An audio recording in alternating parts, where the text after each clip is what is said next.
ರಾಜ್ಯದಲ್ಲಿ ಮಳೆ ಕೈಕೊಟ್ಟಿರುವಂತಹ ಪರಿಣಾಮ ಬರದ ಆತಂಕ ಮತ್ತಷ್ಟು ಹೆಚ್ಚಾಗಿದೆ. ರಾಜ್ಯದ 157 ತಾಲೂಕುಗಳಲ್ಲಿ ಮಳೆಯ ಕೊರತೆ ದಾಖಲಾಗಿದ್ದು, ಕೇವಲ 15 ತಾಲೂಕುಗಳಲ್ಲಿ ಮಾತ್ರ ವಾಡಿಕೆಗಿಂತ ಹೆಚ್ಚು ಮಳೆಯಾಗಿದೆ. ಮುಂದಿನ ದಿನಗಳಲ್ಲಿಯೂ ಸಮರ್ಪಕ ಮಳೆಯಾಗದಿದ್ದರೆ ಕುಡಿಯುವ ನೀರಿಗೂ ತೀವ್ರ ಸಮಸ್ಯೆ ಎದುರಾಗುವಂತಹ ಸಾಧ್ಯತೆ ಇದೆ ಎಂದು ಮಾಧ್ಯಮಗಳೊಂದಿಗೆ ಮಾತನಾಡಿದಂತಹ ಜಿ ಪರಮೇಶ್ವರ್, ಸೂಪರ್ ಎಲ್ ನಿನೋ ಪರಿಣಾಮ ಜೂನ್ನಲ್ಲಿ 42% ಹಾಗೂ ಜುಲೈನಲ್ಲಿ 34% ಮಳೆ ಕೊರತೆಯಾಗಿದೆ ಅಂತ ತಿಳಿಸಿದ್ರು.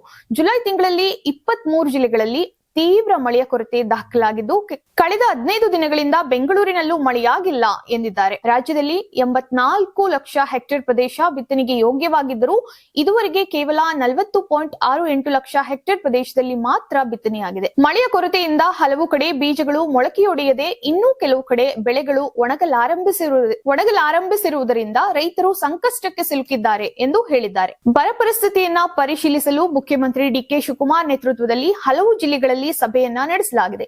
ಆದರೆ ಕೇಂದ್ರ ಸರ್ಕಾರದ ಪ್ರಸ್ತುತ ನಿಯಮಗಳಿಂದ ತಕ್ಷಣ ಬರ ಘೋಷಣೆ ಮಾಡಲು ಅಡಚಣೆಯಾಗ್ತಾ ಇದೆ.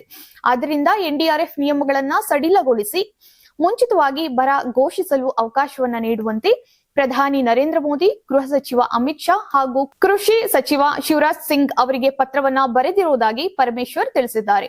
ಮೋಡ ಬಿತ್ತನೆ ಕುರಿತು ಪ್ರತಿಕ್ರಿಯಿಸಿದಂತಹ ಅವರು, ಉತ್ತರ ಕರ್ನಾಟಕದಲ್ಲಿ ಈಗಾಗಲೇ ನಡೆಸಿರುವಂತಹ ಮೋಡ ಬಿತ್ತನೆಯ ವರದಿ ಬಂದ ಬಳಿಕ ಮುಂದಿನ ತೀರ್ಮಾನವನ್ನ ಕೈಗೊಳ್ಳಲಾಗುವುದು ಎಂದು ಹೇಳಿದ್ದಾರೆ.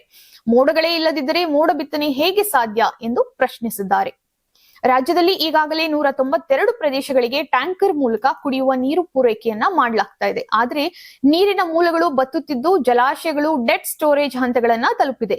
ಇನ್ನು ಒಂದು ವಾರ ಸಮರ್ಪಕ ಮಳೆಯಾಗದಿದ್ದರೆ ಕುಡಿಯುವ ನೀರಿನ ಸಮಸ್ಯೆ ಮತ್ತಷ್ಟು ಗಂಭೀರವಾಗುವಂತಹ ಸಾಧ್ಯತೆ ಇದೆ ಎಂದು ಸರ್ಕಾರ ಎಚ್ಚರಿಕೆಯನ್ನ ನೀಡಿದೆ.